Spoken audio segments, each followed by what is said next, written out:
Halo semuanya, selamat datang di jurnal film gue yang lainnya dan selamat datang lagi di channel Ita Suasana. Dan kali ini gue pengen ngomongin soal film terbaru dari Falcon Pictures, yaitu Dendam Malam Kelam.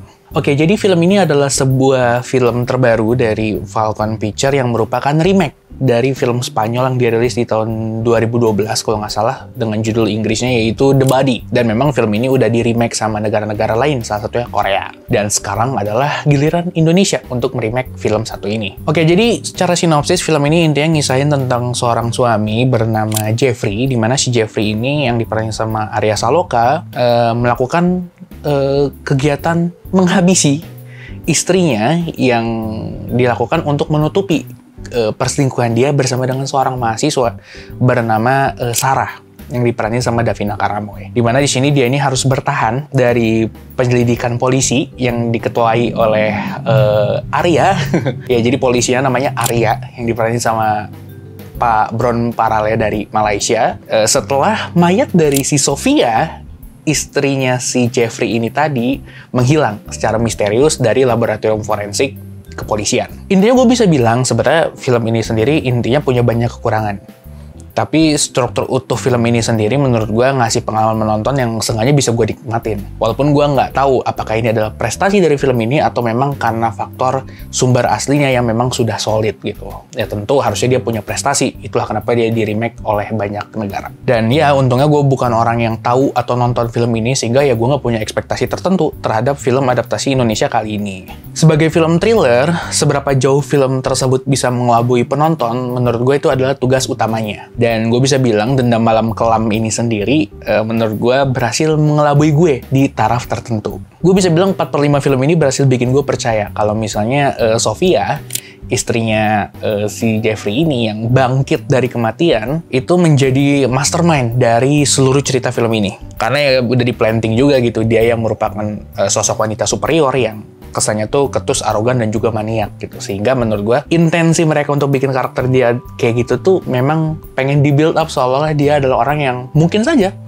berpikir jauh ke depan untuk bisa mengelabui hal-hal tersebut. Adegan pengungkapan terakhir di akhir film dan penjelasan di baliknya menurut gue berhasil bikin gue ya masuk ranah yang cukup terkejut gitu. Dan berbagai hal yang di-planting sepanjang film yang di-callback di momen itu juga masih masuk pada ranah yang masuk akal. Tapi ya gue bisa bilang itu ya sebenarnya adalah bare minimum dari film thriller gitu, sehingga ya gue bisa bilang shock efeknya tuh ya nggak se-mind blowing itu. At some point setelah gue mulai di-lead ke arah yang sebenarnya, ya beberapa asumsi mulai tercipta dan ya itu masuk akal gitu, karena sepanjang film banyak plantingan dan gue tahu betul itu adalah formulaik film thriller untuk memplanting berbagai hal untuk menumbuhkan asumsi. Dan gue tahu betul adegan-adegan planting tersebut ya adalah planting gitu. Ya kalau mau lebih advance lagi, film thriller yang menurut gue bakal lebih wah itu adalah ketika bahkan gue nggak expect itu adalah sebuah plantingan gitu. Tapi ya sekali lagi, film Dendam Malam Kelam ini seenggaknya masih bisa ngasih dalam tanda kutip paid off lah.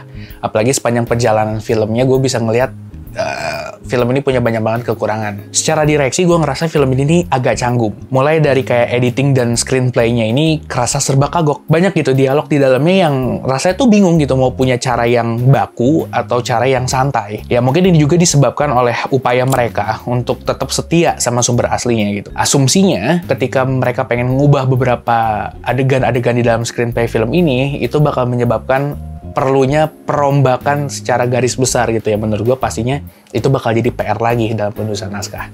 Ya beberapa hal yang paling bisa gue temuin adalah kayak gimana tiap kali Jeffrey bertindak, atau gimana bawahan-bawahannya Mas Arya, sang komandan polisi, dalam melakukan investigasi. Adegan-adegan yang mereka lakukan tuh kesannya tuh terlalu artificial, terlalu film gitu. Kayak gimana cara dia ngasih laporan, gimana cara mereka nemuin barang-barang bukti, itu menurut gue kinda off. Dan gue bisa bilang nggak tahu kenapa secara casting, menurut gue casting film ini adalah casting yang sangat potensial gitu. Cuman gue ngerasa gue nggak ngelihat potensi penuh mereka di dalam film ini. Mulai dari Arya Saloka yang gue ngelihat di Gadis Kretek, atau Pak Bron Parale dari Malaysia yang ya udah sering gue lihat juga di film Indo, atau Marissa Anita dan juga Davina Karamoy Yang apalagi kalau Davina Karamoy berhasil membuat orang-orang emosi gitu dengan peran serupa dia di film Ipar Adalah Maut. Ya walaupun kita udah tau lah kalau ngeliat film ini, peran dia sebenarnya berbeda. Tapi kalau ngomongin kekurangan film ini, apalagi kekurangan yang paling dominan, menurut gue adalah di scoringnya.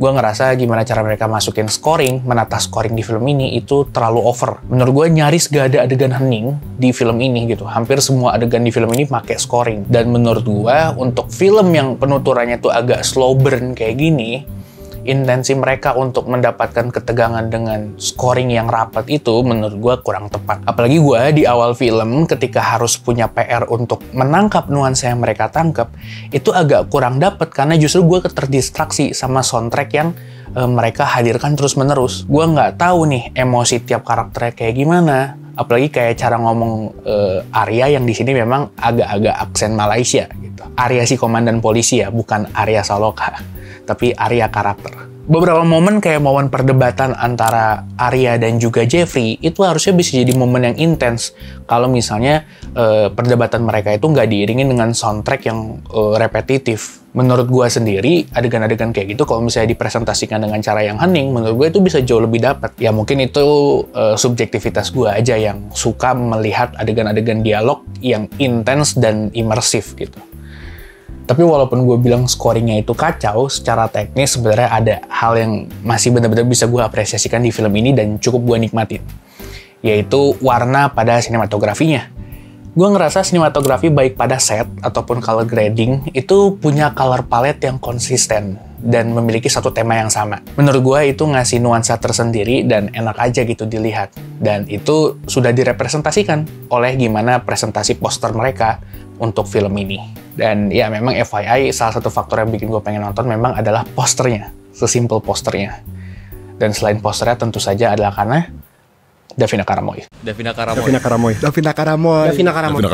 Tapi gue appreciate sih, ternyata film ini di shoot mostly di Bandung, khususnya di UPI, Universitas Pendidikan Indonesia, di bangunan ikoniknya itu yang ada di depan. Beberapa orang mungkin udah notice ketika ngeliat interiornya, cuman gue baru notice ketika adegan shot di luar gedungnya disorot gitu. Itu menarik banget. Abis itu latar belakang karakter diceritain, mereka ketemu di Pengalengan gitu ya. Pengalengan adalah tempat yang alam banget gitu di Bandung dan itu menarik sekali gitu. Dan ya intinya Dendam Malam Kelam ini bukanlah film thriller Indonesia yang istimewa-istimewa banget. Tapi dengan banyak kekurangannya, seenggaknya film ini bisa ngasih paid off sebagai sebuah parameter minimum untuk sebuah film thriller gitu. Jadi overall ya masih sebuah film yang bisa dinikmatin. Dan ya sayangnya memang film ini kemungkinan bakal jadi salah satu film yang mudah dilupakan. Tapi masih salah satu film yang layak ditonton gitu. Walaupun memang secara persaingan rebutan layar di bioskop pun sekarang dia cukup berat. Karena dia saingan sama Final Destination, sama Mission Impossible, sama Lilo and Stitch. 3 perusahaan film Hollywood besar, damn, tentu saja bakal kebantai gitu. Tapi ya, ketika video ini rilis, semoga film ini masih ada gitu ya. Dan ya paling gitu aja dulu dari gue, sampai jumpa di film berikutnya. Mungkin gue bakal bahas film Ballerina mungkin next. Ballerinanya John Wick ya, bukan Ballerina Cappuccino. Haha, lucu. Dan ya, sampai jumpa di film berikutnya dan sampai ketemu lagi. Dadah.